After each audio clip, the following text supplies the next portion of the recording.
Have you ever wondered why silence is so uncomfortable? Why is it so difficult for a man to simply be alone without having to fill the time with distractions? And even more, what is it that the world fears so much in a man who chooses not to depend on others' approval? Carl Jung once said, "Become who you are." A simple phrase, but loaded with pain and courage, because the process of becoming oneself demands traversing territories that many avoid their entire lives. The territory of solitude, of discomfort, of brutal self-honesty. We live in an age where being alone is almost a crime. If you're single for too long, you're seen as incomplete. As if the absence of a relationship meant the absence of value. As if your dignity depended on the number of messages you receive or validation on social media. But what if it's precisely the opposite? What if, as Carl Jung believed, true power is born precisely from solitude? What if that time without distractions is actually fertile ground, where a man reinvents himself, where he stops being a reflection of the world and begins to become his own source? This video is an invitation to discomfort, to immersion, to reflection. It's not for everyone. It's for the man who is already tired of chasing emotional crumbs. For the one who is fed up with adjusting his personality to fit small expectations. This video is for you, who have already felt the weight of silence and thought of running away, but stayed, prepared to question everything you were taught about solitude, success and identity, because the longer a man truly remains single, the more he begins to see, not the world, but himself. Imagine waking up on a Saturday with no messages, no calls, no notifications, just the sound of your own breathing, and a stillness that seems to scream. It's in that kind of silence that many men lose their balance, and it's not because of the absence of external voices, but because of the brutal presence of their own consciousness. Carl Jung said that the greatest events are not the noisy ones, but the silent ones. It is in silence that the great internal battles are revealed. Solitude doesn't show you what the world lacks. It shows you what you lack, and that's scary. Most men aren't afraid of being alone. They're afraid of what solitude reveals. The broken promises no one saw. The dreams buried for convenience. The versions of themselves that died along the way, trying to please others. Solitude is not a punishment. It's a mirror. And facing that mirror requires more courage than facing 1,000 adversaries. Carl Jung believed that life is a constant overcoming of oneself. But how can you overcome yourself if you can't even be with yourself? How many men do you know who jump from one relationship to another, not out of love, but out of fear of facing their own emptiness? How many seek validation in external achievements because they can't bear the silence of their own minds? At first, silence oppresses the chest. It whispers cruel doubts. Are you enough? Would anyone choose you? Are you failing? But if you resist, something changes. The pain gives way to clarity. You realize that you are whole, that you are still breathing, that you don't need anyone's touch to feel present. And then the awakening comes. You stop running and start listening, not to the world, but to yourself. Every thought, every repressed memory, every ignored sensation presents itself, and contrary to what many believe, that doesn't weaken you, it transforms you. Because a man who is capable of sitting in silence with himself and not escaping, that man is rare. That man is dangerous because he no longer hides behind distractions. He builds within himself an unbreakable foundation. Carl Jung called that amor fati, the love of fate, of naked truth, of radical acceptance of what is. It's not about resignation, it's about mastery. And mastery begins within. So the next time silence comes, don't run away. Stay. Listen. Because maybe, just maybe, you're hearing your own voice for the first time. The greatest prison a man can live in is invisible. It has no bars, no handcuffs, no guards, but it dictates every step, every decision, every silence. It's the prison of approval. You wake up, grab your phone. Before you even remember who you are, you check if someone noticed you. A like, a message, a sign that you still matter, that you're still alive, that you're still in the game. But stop and think. How many of your decisions are truly yours? How many do you make because you want to?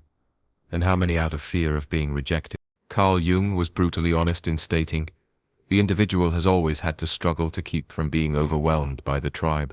If he tries it, he will be lonely often, and sometimes frightened, But no price is too high to pay for the privilege of owning oneself. That tribe today takes 1,000 forms. Your followers, your colleagues, your family, your friend group, all with expectations, all with unspoken rules about who you should be. And that's where the contraction begins. You say yes when you wanted to say no. You laugh at unfunny jokes. You pretend to agree with ideas that eat you up inside, all to maintain love, acceptance, the illusion of belonging. You trade authenticity for applause, but that applause comes at a very high cost. Your essence. The need for approval doesn't present itself as a hard drug, but it acts exactly the same. It's a subtle addiction, and the more you feed it, the more dependent you become. Every like reinforces the idea that you're only valuable when seen. Every ignored message confirms the fear that you're not enough. Carl Jung saw this as one of the greatest dangers to the human spirit, to live by the eyes of others, to be defined from the outside in. And when that happens, you become a pretty, socially acceptable, but empty reflection. A rehearsed actor on a stage where you no longer even remember the name of the character you're playing. But there is a way out. It's not comfortable, it's not fast, but it's real. It's called rupture. That moment when you stop everything and ask yourself, what am I doing for myself? And what am I doing just to be accepted? It's at that moment that you begin what I call an approval detox. At first it feels like withdrawal. You feel fear, you feel empty, you feel anger. You think, what if no one notices me? And that's where Carl Jung whispers, you must have chaos within you to give birth to a dancing star. That chaos is necessary because in it you find your true voice, the one that doesn't need to be loud or popular, just honest. The voice that says, I'm no longer available to please at any price. I'm no longer going to negotiate my truth for emotional crumbs. And then something magical happens. The fake laughs disappear. Superficial friends drift away. External expectations lose their power. What's left? You, the man behind the mask, the man who no longer needs to prove anything, who no longer bends to be accepted, who doesn't beg for attention. He attracts respect, not by imposing himself, but by embodying it. Carl Jung would call this will to power, not domination over others, but self-mastery, the strength to live in alignment with your essence, even if it costs you applause. Because, as he well knew, what does not kill me makes me stronger, and losing the approval of someone who never truly saw you is not death, it's rebirth. So if you feel like you're playing a role, that you're molding yourself too much to fit into spaces that make you small, maybe it's time to break the script. Maybe it's time to choose yourself. And when you choose yourself, something deep breaks. You stop chasing, because the peace of being who you truly are is infinitely more valuable than the fleeting prize of being accepted by someone who never understood you. There's a moment in a man's life when everything slows down, not because he gives up, but because he finally stops running. The noise of the world begins to fade. Opinions, pressures, comparisons, everything loses volume. And what remains is what almost no one dares to face. True silence. Carl Jung understood that moment. He lived reclusively for years, observing the world from without, while immersing himself in the internal chaos of his own consciousness. He knew that only in true detachment is clarity born, that only those who walk alone are capable of clearly hearing their soul, and that's precisely what solitude offers to those who don't run from it. Clarity. But not just any clarity, a raw, burning clarity. You begin to realize how much of your life was shaped by external expectations, how much you tolerated out of fear, how much you gave in out of insecurity, and most painfully, how much you distanced yourself from yourself, trying to fit into places that demanded your most edited version. Solitude is not the exile they told you about. It's purification. It eliminates excess, falsehood, inherited beliefs. It reveals who you are when no one is watching. And in that clean, distraction-free space, the most important questions arise, and you can no longer ignore them. What do I truly want? What strengthens me? And what drains me? Who am I without the role I've always played? Carl Jung would say that this moment is the birth of the free spirit, one who has freed himself from conventions to live according to his own law. But that freedom doesn't come without pain. First, it comes with loss. You begin to say no more firmly, to distance yourself from confusing environments. And perhaps you lose people who were never truly with you. But in place of that emptiness, something infinitely more valuable is born. Discernment. You begin to see clearly who elevates you and who drains you, what is choice and what is addiction. And above all, you begin to walk with intention. Your mornings gain purpose. Your energy is protected. Your time becomes sacred. The solitude that once seemed like punishment is now sacred territory. The place where you train your gaze, sharpen your mind, strengthen your soul. The man who masters his own solitude becomes dangerous, not because he threatens, but because he doesn't depend. He doesn't beg for attention. He doesn't get lost in the noise. He doesn't trade his peace for empty promises. Carl Jung called this great health, a way of being in the world with lightness and firmness at the same time, where every step is taken by choice, not by lack, and every bond that remains is because it resonates, not because it fills holes. And then, with time, something even rarer happens. You stop explaining your decisions. You simply live. And those who need to understand, understand. And those who don't understand no longer have the power to destabilize you. It's at this point that solitude transforms into an invisible force. It's not seen from the outside, but it's felt. Your voice changes. Your presence carries weight. Your decisions have roots. Because now you're no longer reacting to the world. You're leading your own life. Carl Jung knew that it's not the world that needs to change.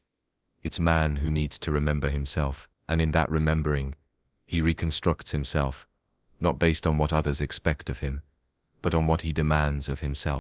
Therefore, if you are in that moment of silence, do not break it for anything. Take advantage of it. It's rare.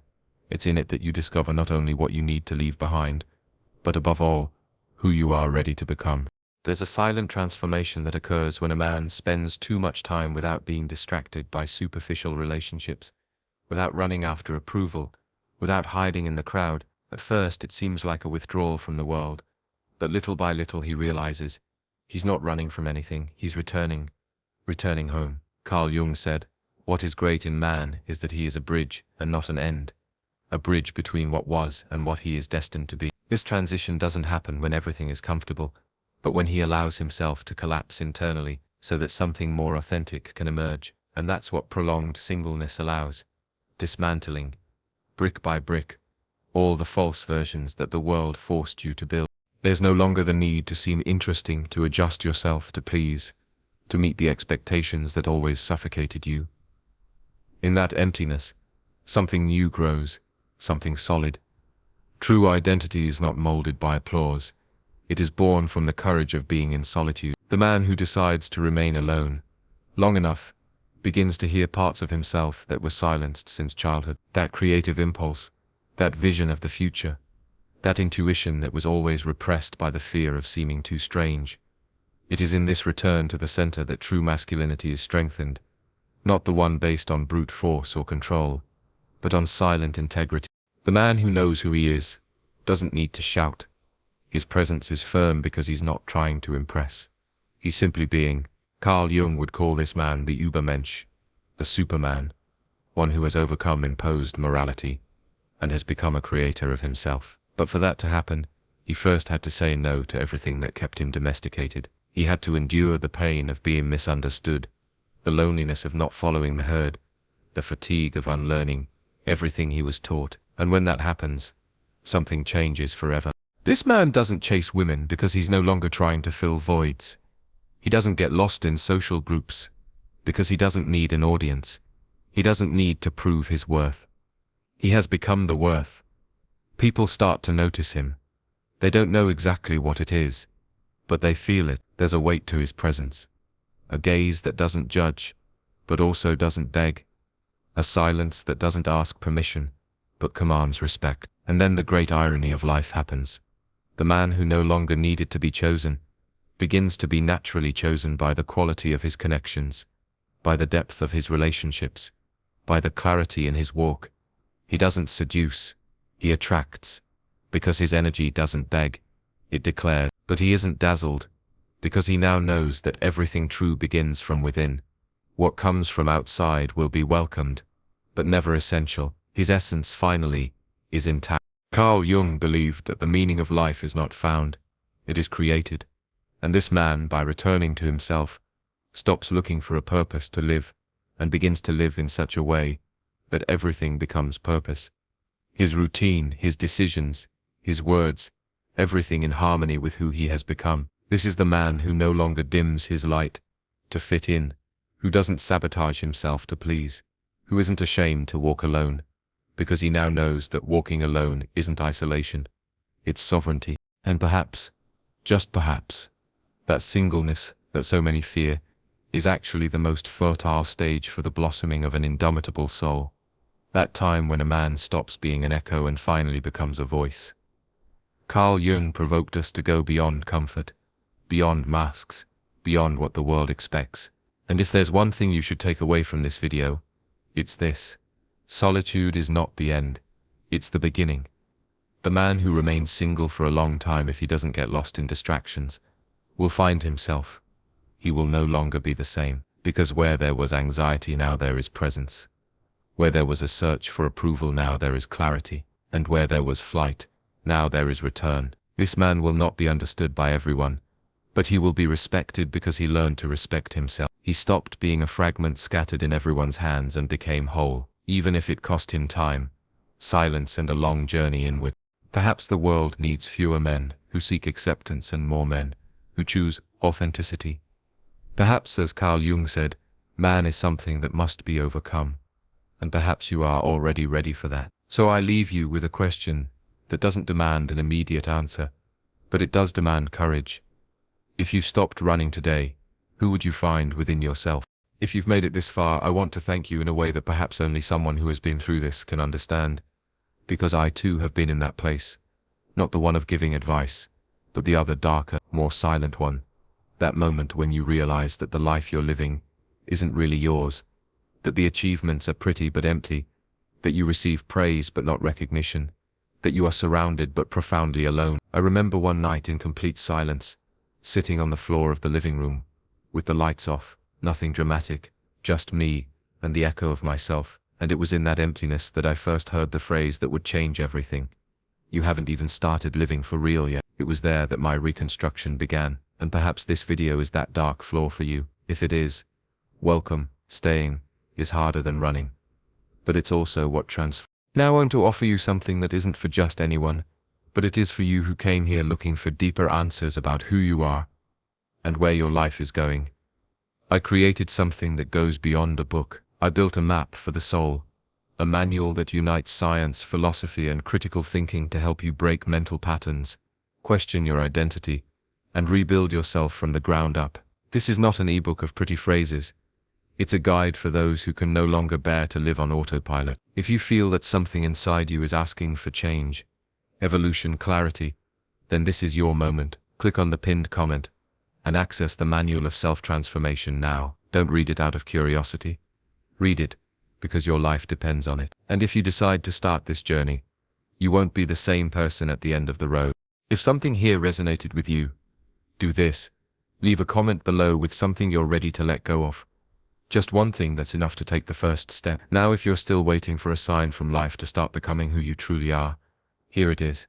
Like this video, not because it's pretty, but because it challenged you. Subscribe, not because we begged you, but because you know you need to be surrounded by voices that elevate you, not that lull you back into stagnation. And share this video with that friend who laughs too much at parties, but whom you know is screaming inside. And those videos next to it. Oh, don't worry about the title. I'll just tell you this, one of them is going to hurt in a way that heals. See you there.